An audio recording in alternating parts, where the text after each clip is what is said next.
Hi, in front of me is XIAOMI Redmi Note 10 and today I would like to show you how you can open apps in split screen view on this device.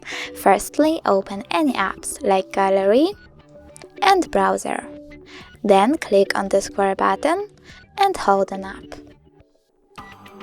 Then click on this icon with two rectangles in it and tap on the other app. As you can see, now I can use both of them at the same time. If you want to go back from this mode, drag the first app upwards and click Home button.